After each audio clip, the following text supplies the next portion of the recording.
Muhammad was born into a culture where moon god worship was dominant.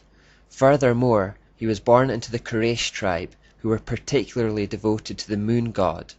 According to numerous inscriptions, the title of this moon god was Al-Ilah, which means the deity or the god, meaning that he was the chief or high god amongst many gods. Al-Ilah, the god, was shortened to Allah in pre-Islamic times. Now this part may be slightly confusing. Until now we have seen that in the Babylonian system, the sun is always presented as a male god and the moon presented as a female goddess, and yet here we find talk of a male moon god, not a moon goddess.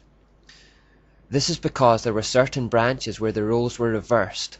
The male divinity became the moon and the female divinity became the sun. This form of the mysteries was particularly prevalent in Arabia and amongst the Saxons and Norsemen of Europe. This role reversal remained widespread around Arabia in particular, long after its popularity had waned elsewhere. Echoes of this lesser-known form still exist today. For example, Cush, Nimrod's father, was worshipped as a god under the title Meni or Manai, which means the numberer. He is accredited under the Babylonian system with inventing arithmetic. Now such has been the influence of the Saxons and Norsemen in particular on Scotland, that we have a New Year festival that still exists today called Hogmanay, and this comes from Hogmanay, which means the feast of the numberer, who numbers the years. Another small example of how Babylon permeates our culture. Muhammad's father and uncle both had the name Allah incorporated into their own names. His father was called Abdallah, and his uncle was called Obidallah. This echoes the Babylonian practice of incorporating your god into your own name, and illustrates the preeminence of the moon god cult in his time. This fact answers the questions: why is Allah never defined in the Quran? Why did Muhammad assume that the pagan Arabs already knew who Allah was? The answer is because they already did know who Allah was. He was their moon god. Muhammad wasn't attempting to introduce the concept of a new god in the Quran. He was merely building on the one that already existed in the area. All Muhammad did was go one step further than his fellow pagan Arabs. While they believed that Allah, the moon god, was the greatest of all gods in a whole pantheon of gods, Muhammad said that Allah was not just the greatest god amongst many, but that he was in fact the only god. In effect, he said, "Look, you already believe that the moon god Allah is the greatest of all gods. All I want you to do is accept the idea that he is the only God. I'm not taking away the Allah you already worship. I'm only taking away his wife and his daughters and all the other gods." Here is a picture of an Allah idol recovered in Arabia. Note the crescent moon on his chest. The pagan Arabs never accused Muhammad of preaching a different Allah to the one they already worshipped, and archaeological evidence proves that he was one and the same. The Encyclopedia of Religion says, Allah is a pre-Islamic name, corresponding to the Babylonian Bel. Allah is nothing more than Baal again with a new name. Muhammad attempted to have it both ways though. To pagans he said that he still believed in the moon god Allah, but to the Jews and the Christians he said that Allah was their god too. In effect, it was the same technique that Catholic bishops had used to merge Christianity with paganism. Many Christians today have swallowed the lie that Allah is the same as the Christian God, when he is in fact Baal. Fortunately, Jews and Christians of that time recognized Muhammad's deceptive ideas and rejected Allah as a false god. Of course this angered Satan no end, and by consequence it angered his puppet Muhammad no end, and we know that when plan A, manipulation and flattery, fails with Satan, he quickly resorts to plan B, intimidation and persecution. We perhaps never see this more clearly than in the relationship Muhammad had with the Jews. The Quran has a distinct split personality that correlate to two periods in Muhammad's life. At the start of his life in Mecca, he was relatively obscure and had no particular type of influence. He was in a position of weakness. In the second part of his life he moved to Medina as a wealthy and powerful warlord. There he was in a position of power. So all the earlier writings from his time in Mecca are generally peaceful. This was the period when Muhammad was in a position of weakness and trying to convince the local Jews that he was a prophet of their God, the Plan A years. All the later writings from his time in Medina, after he had risen to a position of wealth and power, are full of hate and anger towards the Jews who had rejected him. These are the Plan B years. He started calling for their slaughter and waged war against them, along with anyone else who rejected him or his message. Now it's important to understand that in Islam there is a principle of abrogation. This simply means that wherever there is a contradiction between verses and the Quran contradicts itself a fair amount, the later one cancels out the earlier one. So since the violent, warring verses are the later ones from his time in Medina, they cancel out the earlier, peaceful ones from his time in Mecca. This has been a great tool of deception for Muslims, as whenever they are challenged about the violent fruits of their religion, they point to the peaceful Mecca verses. In ignorance, the average person takes them at their word, completely unaware that those verses are effectively null and void under the principle of abrogation. They have been replaced by later commands to slaughter all non-believers and conquer the world. It is Muhammad's words and actions from the Medina years that fuel Islam's never-ending hatred towards the Jews and the problems in the Middle East. It is the words and actions of Muhammad in the Medina years that encourages and condones all forms of terrorism, lying, deceit, violence, murder of non-believers, oppression and domination as a service to Allah. Islamic terrorists are not acting contrary to the example of Muhammad their prophet.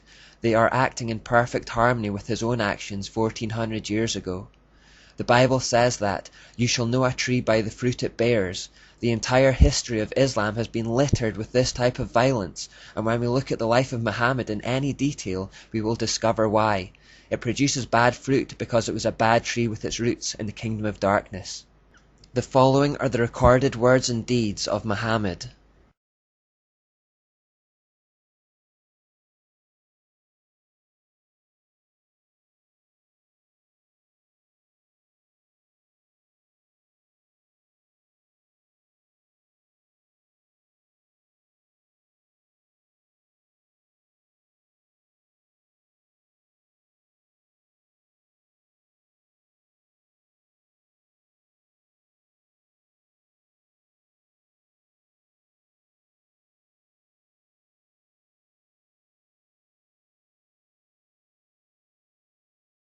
In the following example, we see Muhammad suddenly and conveniently receive a message from Allah to rape captured women.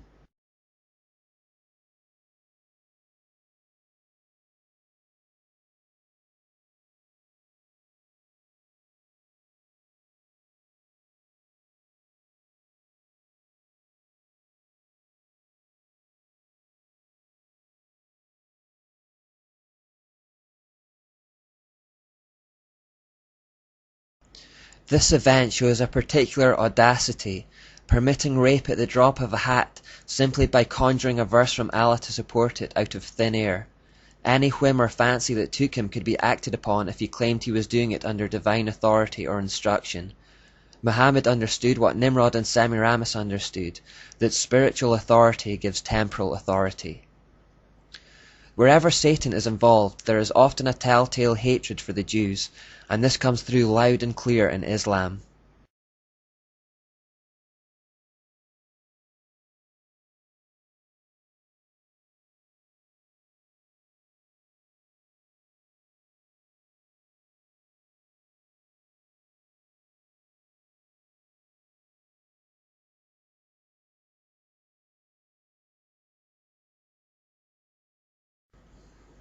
Here, the unbelieving brother was seemingly impressed with Islam's ability to influence people to kill Jews and family members. This practice continues to this day in the Muslim community. Parents will kill children and brothers will kill siblings who leave Islam and call it a mercy killing. The brother in this instant converted on the spot, although we can't be sure he didn't do it out of self-preservation. Islam has a long history of forced conversions where the alternative is death. Muslims have been taught that their redemption will not come until all Jews have been destroyed, and therefore they will not stop fighting against them until they have reached this end. The prophet Ezekiel reports a time when Arab nations will team up with Russia to attempt to wipe out Israel. They will be driven to do this partly because of this prophecy. If the Jews are not wiped out, according to Islam, their false Messiah can't come. Do not be misled by claims of Muslims that their gripe with Israel is about land. Satan wants the Jews destroyed, as he has done from the beginning of time. He has hardwired this desire into the core of Islam through Muhammad, and they will work towards that end, no matter how much land Israel gives them. Muslims believe that they must kill all Jews, or their religion has been proved to be false. It's that simple. The United Nations are attempting to create a two-state solution where Jews and Palestinians share the land, but we know from our studies of the character of the satanic Jezebel spirit that it will not be content to share control of anything. It will have no equals. The goal of Islam is to extend its influence until it rules the entire world.